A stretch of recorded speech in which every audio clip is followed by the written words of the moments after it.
আল্লাহর হাবিব সাল্লাল্লাহু আলাইহি ওয়াসাল্লামের বয়স তখন 35। বয়স কত? মজার একটা ঘটনা খেয়াল করে শুনবেন। বয়স কত? 35। কাবা ঘরের পুনর্নির্মাণ হবে। কাবা ঘরের চারটা কর্নারের একটা কর্নার আছে আর রুকনুল হাজারিল আসওয়াদ, যেখানে হাজরা আসওয়াদ পাথর থাকে, ওইটাকে সরানো হয়েছে। এখন কাবা ঘরের নির্মাণ শেষ, ওই হাজরা আসওয়াদ পাথর নিয়ে এটার কর্নারের মধ্যে সেট করা হবে। কিন্তু কে রাখবে? কারণ হাজরা আসওয়াদ তো যেন তেন পাথর নয়, জান্নাতি পাথর। কিয়ামতের দিন এই পাথরের ভেতরে আল্লাহ একটা জিহ্বা দিবে, দুইটা চোখ দিবে। এই পাথর বলবে, আল্লাহ এই লোকগুলো আমারে চুমু দিয়েছিল, এর উসিলায় আজকে তুমি তারা জান্নাতে ঢুকায় দাও। এটা অনেক সম্মানিত পাথর, এই পাথরকে বহন করাটাও সম্মানিত। চার দলের মক্কার চার নেতা বলে এই সম্মান আমরা হাতছাড়া করতে চাই না, কেউ এই পাথরে হাত দিতে পারবে না। এক নেতা কয় আমি নিব, আমি নিয়ে এটা কাবা করে রাখবো। দ্বিতীয় নেতা বলে না, এই পাথর আমি অন্য কাউরে দেব না, এটা অনেক সম্মানের, অনেক প্রেস্টিজিয়াস ইস্যু, আমি এই পাথরটা হাতে নিয়ে কাবা ঘরে রাখবো। তৃতীয় নেতা বলে না, রক্তের গঙ্গা বইয়ে দেব, কিন্তু এই পাথর কাউরে দেব না। চতুর্থ নেতা বলে না, আমি নেব। কিলাকিলি আছে না নাই? পাথর কয়টা? নেতা কয়জন? চারজন। কিভাবে এই সম্মানিত পাথর নিয়ে সেট করবে? কেউ মীমাংসায় যেতে পারে না। এক মুরব্বী বলে, থাক আজকের জন্য এখানেই, সবার মুলতবি, আগামী দিনে এই মসজিদুল হারামের দরজা দিয়ে প্রথম যে ঢুকবে সে সিদ্ধান্ত দিবে। আল্লাহর মেহেরবানি, এর পরের দিন এই পথ দিয়ে ছুটে এসেছে বিশ্বনবী মুহাম্মদ। সুবহানাল্লাহ পড়বেন না? আল্লাহ পড়েন আওয়াজ করে। কামলিওয়ালা নবী প্রথম আসলেন, সবাই খুশি, জামিন রাদিনা বি। আরে আলামিন আসছে, আলামিন আসছে। সবাই বিশ্বনবীকে বললেন, এই এই ঘটনা। কেউ তো পাথর ছাড়তে চায় না, পাথর হইল একটা, নেতা কয়টা? এখন কে এই পাথর নিয়ে রাখবে? এই নিয়ে মারামারি। আল্লাহর হাবিব সাল্লাল্লাহু আলাইহি ওয়াসাল্লাম বললেন, তাই হালুম্মা ইলাইয়া সাউবান, একটা কাপড় নিয়ে আসো, আমি এখনই সলিউশন করে দিচ্ছি। সুবহানাল্লাহ নাই? কাপড় নিয়ে আসা হলো। বিশ্বনবী বললেন, কই পাথর? সবাই বলল, এই পাথর। আল্লাহর হাবিব সাল্লাল্লাহু আলাইহি ওয়াসাল্লাম মোবারক হাত দিয়ে পাথরটা তুললেন। চার নেতারে বললেন, ও চার নেতা, কাপড়ের চার কর্নারে তোমরা ধরো। চার নেতা কাপড়ের চার কর্নারের মধ্যে ধরলো। বিশ্বনবী নিজ হাতে পাথরটা নিয়ে কাপড়ের মাঝখানে রেখে দিলেন। এবার বিশ্বনবী আগে আগে যায়, চার নেতারে বললেন, চার কর্নার ধরে পাথরটা নিয়ে আমার পেছনে পেছনে আসো। কাবার কাছে যে বিশ্বনবী আবার নিজ হাতে পাথরটা তুললেন, আবার নিজ হাতে কাবার ভেতরে রেখে দিলেন। পড়েন সুবহানাল্লাহ। সম্মান আসলে চার নেতার দিকে যায় নাই, সম্মান গিয়েছে বিশ্বনবীর দিকে। এতক্ষণ কাউরে দিবে না, এখন কেউই ধরতে পারে নাই, তারপরেও খুশি। সুবহানাল্লাহ কইবেন না? প্রথমে যে হাজরা আসওয়াদ পাথর ধরছে কে? বিশ্বনবী। কাপড়ে রাখছে কে? বিশ্বনবী। আবার কাপড় থেকে উঠিয়ে হাজরা আসওয়াদের পাথরটারে কাবার ভেতরে ঢুকাইছে কে? সুবহানাল্লাহ কইবেন না? সব সম্মান গেল বিশ্বনবীর হাতে, সব স্ট্যাটাস গেল বিশ্বনবীর হাতে। চার নেতা কাপড়ের কিনারা ধইরাই খুশি। এইটাই বলে নেতৃত্বের গুণাবলী। চিল্লায় বলো ঠিক কিনা? কনফ্লিক্ট রিজলভিং অ্যাবিলিটি, বিরোধ নিষ্পত্তি করার কোয়ালিটি থাকা চাই, তবেই তিনি নেতা। কি কারিশমা দেখছেন? What a charismatic leader. এতক্ষণ রক্তের বন্যা বইয়ে দিবে, কাউরে দিবে না পাথর। এখন কেউই ধরতে পারে নাই, কিন্তু স্লোগান দিতেছে জিন্দাবাদ। আছে না নাই? নেতা হইলে এরকম নেতা হইতে হবে। মদিনাতে আউস আর খাজরাজ গোত্রের যুদ্ধ 120 বছর। কয় বছর? কেউ থামাতে পারে না, রক্তক্ষয়ী যুদ্ধ। আল্লাহর হাবিব সাল্লাল্লাহু আলাইহি ওয়াসাল্লাম মক্কা থেকে মদিনায় এসে 7 দিনের ব্যবধানে 120 বছরের যুদ্ধ থামায় দিলেন। এতদিন এই গোত্রের লোকের সাথে এই গোত্রের কোনো বিয়ে নাই, এই গোত্রের লোকের সাথে এই গোত্রের কোনো অর্থনৈতিক লেনদেন নাই। বিশ্বনবী যখন আউস খাজরাজের যুদ্ধ থামিয়ে দিলেন, মদিনাতে আনন্দের ধুম পড়ে গেল, নতুন নতুন উৎসবের ধুম পড়ে গেল। সব ভাই ভাই। নেতা হইলে এরকম নেতা হইতে হবে, কোনো মারামারি থাকতে পারবে না সমাজে। চিল্লা এখন ঠিক কিনা?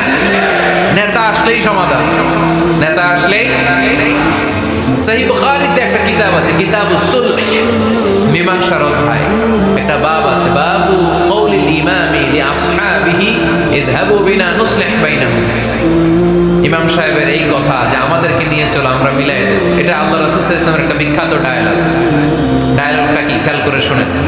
যুদ্ধ মারামারি আর ঝগড়া শুনলেই আল্লাহ রাসূল সাল্লাল্লাহু আলাইহি ওয়াসাল্লাম বলতেন ইযহাবু বিনা নুসলিহ বাইনাহুম, আরে আমরা আছি আমগরে নিয়ে যাও আমরা মিলাই দেব। সুবহানাল্লাহ পড়েন। মারামারি দেখলে বিশ্বনবী মিলাই দিতেন। আল্লাহর হাবিব সাল্লাল্লাহু আলাইহি ওয়াসাল্লাম বলতেন আলা উখবিরুকুম বিআফদালি দারাজাতিন মিনাস সালাতি ওয়াস সিয়ামি ওয়ান নুসুক, রোজা নামাজ সালাতের চেয়ে বড় একটা সওয়াবের কাজ আছে, ওটা কি আমি তোমাদের বলবো না? সাহাবারা বললেন সেটা আবার কি? বিশ্বনবী বললেন ইসলাহু যাতিল বাইন, দুইজন ঝগড়া করতেছে তুমি ঝগড়া না লাগায় দিয়ে মিলাই দিবা, এর চেয়ে ভালো কাজ হয় না। জোরে কোন ঠিক কি না? সবচেয়ে শ্রেষ্ঠ কাজ। নোয়াখালীতে আগুন লাগলে আপনারা কি দিয়ে নিবা? কি দিদায়? পানি। অনেক ওই জায়গায় তেল দেন। জ্বলতেছে কি? আগুন। আগুন নিবানোর জন্য ঢালবেন কি? অনেকে ঢালে কি? তেল। না, আপনি থামাই দিবেন, মিলাই দিবেন। আপনার জন্য ভালো জিনিস মিলাই দিবে কে? 7 নাম্বার ফারসাইটেডনেস, দূরদৃষ্টিতা, ভিশনারি অ্যাটিটিউড, ফিউচারিস্টিক। নেতা অনেক দূর দেখতে পায়, তিনি দূরদর্শী। কর্মী যত দূর দেখে, নেতাও যদি তত দূর দেখে, দেশ চলবে? কথা বলেন। কর্মী যদি দেখে 500 মিটার, নেতার দেখতে হবে কয় মিটার? 1000 মিটার। কর্মী যদি দেখতে পায় 1000 মিটার, নেতার দেখতে হবে কয় হাজার মিটার? 2000 মিটার। কারণ নেতা হবে ফিউচারিস্টিক, ভিশনারি, স্বপ্নবাজ, স্বপ্নচারী। নেতাকে স্বপ্ন দেখতে হয়, ওই স্বপ্ন জাতিকে দেখাতে হয়। চিল্লায় বলেন ঠিক কি না? মানুষ তার স্বপ্নের সমান বড়। আপনি কত বড় আপনার স্বপ্ন শুনলে বোঝা যাবে। স্বপ্ন সেটা না যেটা মানুষ ঘুমিয়ে ঘুমিয়ে দেখে, স্বপ্ন সেটা যেটা অর্জনের আকাঙ্ক্ষা মানুষকে ঘুমাতে দেয় না। আল্লাহর হাবিব সাল্লাল্লাহু আলাইহি ওয়াসাল্লাম স্বপ্ন দেখিয়েছেন সাহাবাদের, বিশ্ব বিজয়ের স্বপ্ন, ইসলামকে বিজয়ী শক্তি হিসেবে দেখার স্বপ্ন। চিল্লায় বলেন ঠিক কি না? আল্লাহর হাবিব বলতেন ইন্নাল্লাহা যাওয়ালি আল আরদা ফারাআইতু মাশারিকাহা ওয়া মাগারিবাহা। আল্লাহ তাআলা গোটা বিশ্বটাকে ছোট্ট করে আমার সামনে দেখিয়েছে। আমি ফুটবলের সাইজের এই পৃথিবীর প্রাচ্য পাশ্চাত্য ডানে বায়ে সামনে পেছনে সবটাই দেখেছি। ওয়া ইন্না মুলকা উম্মতি সায়াবলুগু মা যুবিয়ালি, যত দূর আল্লাহ আমারে দেখিয়েছে তত জায়গায় লা ইলাহার পতাকা পথ করে একদিন উড়বে। কোন একদিন এদেশের আকাশে কালিমার পতাকা উড়বে, সেদিন সবাই খোদাই বিধান পে দুঃখ বেদনা ভুলবে। এটাই আমাদের স্বপ্ন। চিল্লায় বলেন ঠিক কি না? স্বপ্ন দেখতে জানতে হয়। সুলহে হুদাইবিয়া চলতেছে, সন্ধি। 1400 সাহাবা নিয়ে বিশ্বনবী মক্কায় আসলেন উমরা করতে। কাফেররা বলে গো ব্যাক, অ্যাবাউট টার্ন, ফিরে যাও, হবে না। আল্লাহ রাসূল সাল্লাল্লাহু আলাইহি ওয়াসাল্লাম অনুরোধ করলেন দাও না, উমরার নিয়ত করে এসেছি। ইজার আর রেদা পড়ে কাফেররা বলেন আগামী বছর, এই বছর হবে না, চুক্তি করো। চুক্তির মধ্যে লেখা হলো মা খাবা আলাইহি মুহাম্মাদুর রাসূলুল্লাহ। ঠিক আছে, চুক্তি 10 বছরের। মুহাম্মদ রাসূল সাল্লাল্লাহু আলাইহি ওয়াসাল্লামের পক্ষ থেকে চুক্তি। কাফেররা বলে না, আমরা তো তোমার রাসূলুল্লাহ মানি না। তোমার রাসূলুল্লাহ মানলে তো মা সাতাতনা আলা শাই, তোমার সাথে কোনো ঝগড়াই নেই, রাসূলুল্লাহ কাটো। সাহাবীরা তেড়ে উঠলেন। ওমরে ফারুক বলেন মুখ সামলে কথা বল। সুহাইল ইবনে আমির তোর জিহ্বাটা আমি টেনে ছেড়ে ফেলবো, সাবধান। আমার নবী শেষ নবী, শেষ রাসূল মুহাম্মদ রাসূলুল্লাহ কাটার ক্ষমতা কারো নাই। আমি ওমর বেঁচে থাকলে কেউ কাটতে পারবে না। বিষ্ণুই বললেন ওমর সরে যাও, কেটে দাও। সুবহানাল্লাহ কইবেন না? মুহাম্মদ রাসূলুল্লাহ কাফেররা মানে না। কাফেররা কয় তুমি লেখো মুহাম্মদ ইবনে আব্দুল্লাহ, আব্দুল্লাহর বেটা মুহাম্মদ। কারণ মুহাম্মদ রাসূলুল্লাহ যদি এই সন্ধিতে থাকে, চুক্তিটার নিচে আমরা সিগনেচার করি, তার মানে এটাই প্রমাণ হয়ে যায় আমি তোমাকে রাসূল বলে মানি। আমরা কাফেররা তোমাকে রাসূল বলে মেনে নিয়েছি। নো, তোমার রাসূল বইরা মানলে তো খেলা এখানেই শেষ। কাটো, রাসূলুল্লাহ লেখা যাবে না, লিখতে হবে আব্দুল্লাহর বেটা মুহাম্মদ। কোন সাহাবারা রাজি হয় না। কথা শুনতেছেন? সাহাবারা বলে রক্তক্ষয়ী যুদ্ধ হবে, আমার নবীর নামের পরে রাসূলুল্লাহ লিখতেই হবে। বিশ্বনবী বললেন কেটে দাও। কারণ সাহাবারা দেখতেছে এতটুকু, বিশ্বনবী দেখে অতটুকু। বিশ্বনবী অন্য প্ল্যানে আগাচ্ছেন। বিশ্বনবী ভাবলেন 10 বছরের যুদ্ধ বিরতি যদি হয়ে যায়, আমি আমার লোকদেরকে ঠিক করব। আমি তারবিয়া, তালিম, তাহজিব, তামাদ্দুন দিয়ে মদিনাটাকে একটা কল্যাণ রাষ্ট্রে পরিণত করব। আমি আমার ফোর্সকে সাজাবো, আমি আমার সাহাবাদেরকে প্রশিক্ষিত করব। এই 10 বছরের ব্যবধানে আমি গোটা বিশ্বকে ঝাঁকি মেরে কাঁপিয়ে দেব। কিন্তু সাহাবারা পড়ে আছে রাসূলুল্লাহর মধ্যে। সাহাবারা পড়ে আছে কই? সাহাবারা এর চেয়ে বেশি ভাবতে পারতেছে না। সাহাবারা বলে রাসূলুল্লাহ কাটা যাবে না, বিষ্ণু বলেন কেটে দাও। তার মানে নেতা কর্মী যদি দেখে 500 মিটার, নেতার দেখতে হবে 1000 মিটার। চিল্লায় বলেন ঠিক কিনা? নেতার 9 নাম্বার গুণাবলী, a leader should be very strategic। নেতাকে কৌশলী হতে হয়। কৌশল না জানলে উনি নেতা হতে পারে? বলেন। ডিপ্লোম্যাটিক কোয়ালিটি, কূটনীতি যদি না জানা থাকে নেতা হইতে পারবে? আল্লাহর হাবিব সাল্লাল্লাহু আলাইহি ওয়াসাল্লামের মতো বড় কূটনীতিবিদ পৃথিবী দেখেছে? কথা কর না কেন? দেখেন কি ধরনের স্ট্র্যাটেজি আমার নবী ফলো করতেন। আমার নবী যদি যুদ্ধ করতে কোথাও যেতেন, অ্যাটাক করবেন ডান দিকে, অ্যাটাক করবেন কোন দিকে? খায়বার অ্যাটাক করবেন, খায়বার ডানে। বিষ্ণুবী বের হতেন মদিনার বাম দিক দিয়ে। যাবেন কই? ডানে। আওয়াজ করে বলেন যাবে কই? কিন্তু মদিনা থেকে বের হইতেন কোন দিক দিয়ে? বাম দিক দিয়ে। লোকেশন আর ডাইরেকশন কখনো কারোর সাথে শেয়ার করতেন না। উনি কই যাচ্ছে কেউ বুঝতো না। বাম দিক দিয়ে বের হয়ে অনেক ঘুরে তারপরে ডান দিকে যেতেন। সুবহানাল্লাহ পড়বেন না? অ্যাটাক করার সময় 3টা অপশন দিতেন, choose any of the options. যে বলতেন নাম্বার 1 আসলিম তাসলাম, ইসলাম মানো, ভাই ভাই আমার হৃদয়ে চলে আসো, তোমরাও ভাই আমরাও ভাই, দুনিয়াতেও শান্তি আখিরাতেও শান্তি। এটা যদি ভালো না লাগে, option 2 you pay the tax, we provide you the security. তোমরা ট্যাক্স দিবা, আমরা তোমাদেরকে সিকিউরিটি দিব। ইউতুনা আল জিজিয়াতা আন ইয়াদিন ওয়া হুম সাগিরুন, তোমরা জিজিয়া দিবা, আমরা সিকিউরিটি দিব। প্রথম অপশন মুসলমান হইলে না, আমাদের ভাইও হইলে না। দ্বিতীয় অপশন ট্যাক্সও দিবা না, কাফির থাকতে মনে চায় থাকো, খ্রিস্টান থাকো, ইহুদি থাকো, ধর্মান্তরিত হওয়া লাগবে না, খালি ট্যাক্স দিবা, ওইটাও ভালো লাগে না। 3 নাম্বার অপশন হচ্ছে the sword will decide what gonna happen among আস, তলোয়ার ফয়সালা করবে এখন কি হবে। সুবহানাল্লাহ কইবেন না?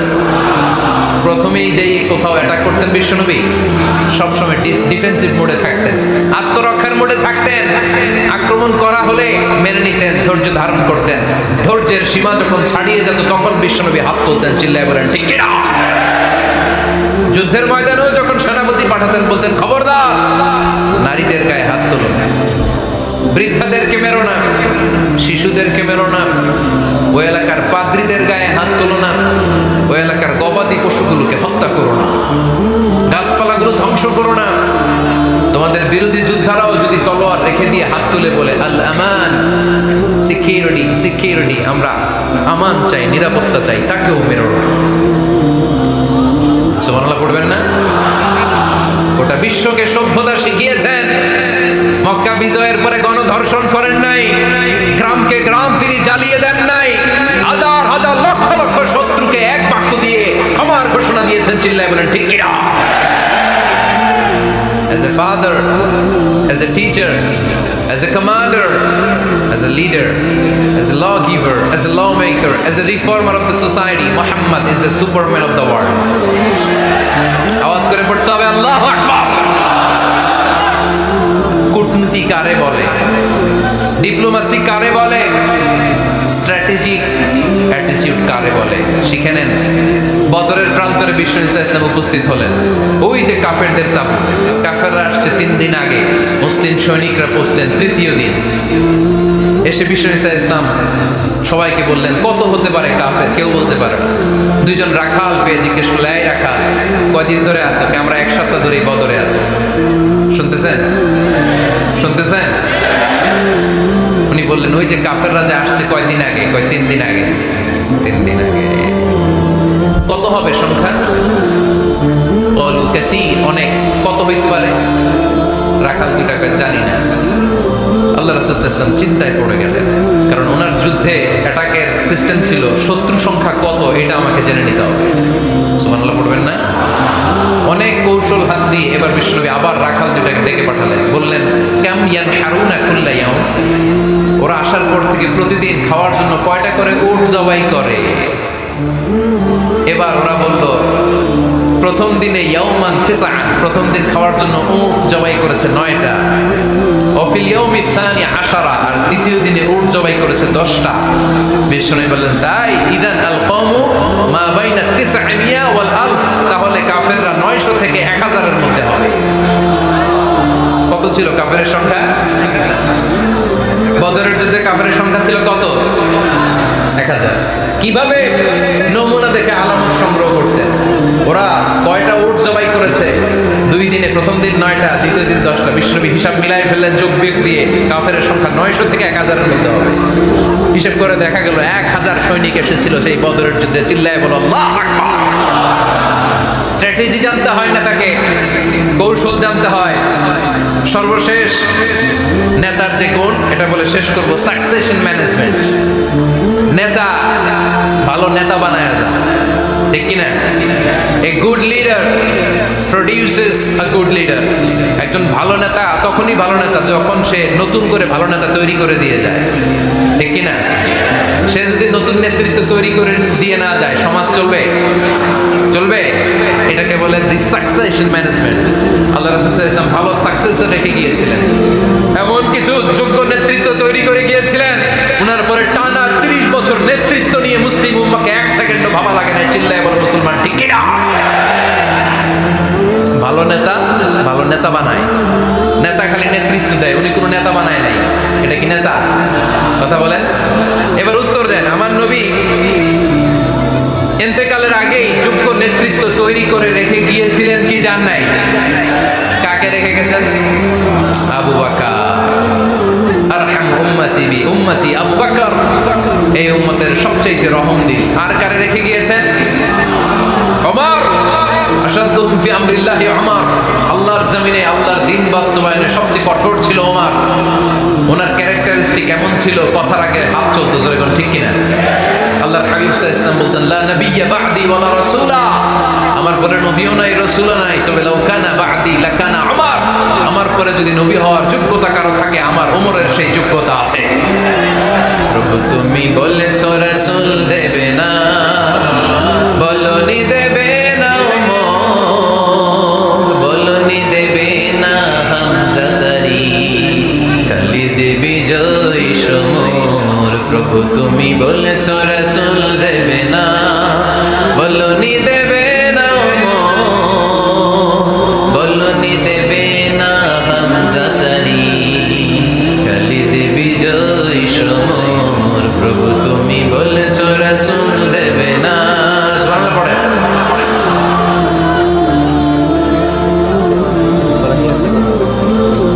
এই উঠতেছেন কেন?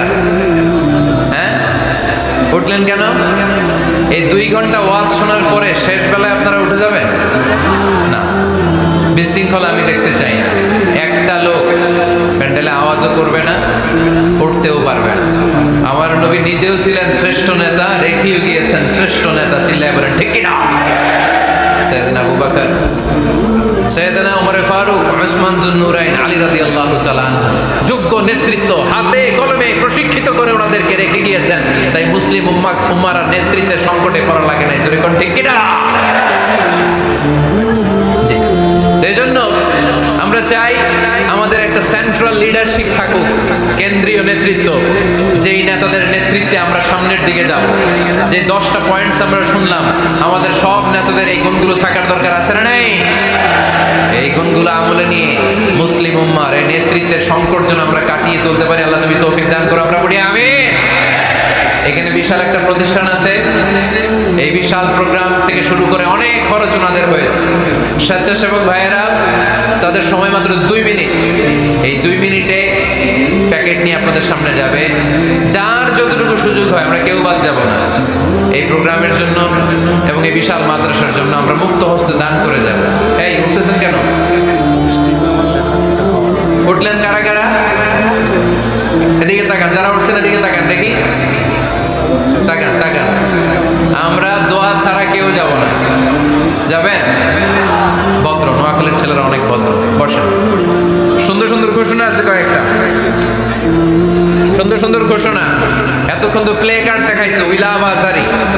এখন উঠলে হবে? কতটুকু লাভ করো আজহারিটা দেখবো। বসো, একটা উঠতে পারো না।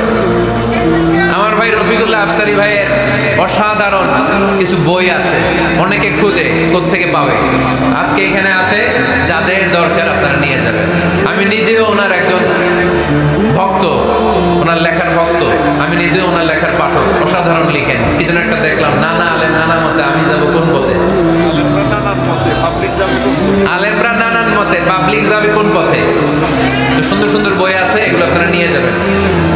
স্টেজে উপস্থিত আছেন নোয়াখালী জেলার এডিশনাল এসপি, কই উনি? আপনি? মাশাআল্লাহ মাশাআল্লাহ। কাজী মোহাম্মদ আব্দুর রহিম ভাই না? আলহামদুলিল্লাহ, আপনাদের এই জেলার এডিশনাল এসপি সাহেব আছেন। আমি ওনাদেরকে ধন্যবাদ জানাই যে এত ব্যস্ত মানুষ আমি জানি, তারপরেও ওনারা এই প্রোগ্রামে উপস্থিত হয়েছেন। অনেক শুকরিয়া জানাই। কোম্পানিগঞ্জ উপজেলার ওসি সাহেব আছেন জনাব আরিফুর রহমান ভাই, সাবেক উপজেলা চেয়ারম্যান মিজানুর রহমান বাদল ভাই, আমার নামে নাম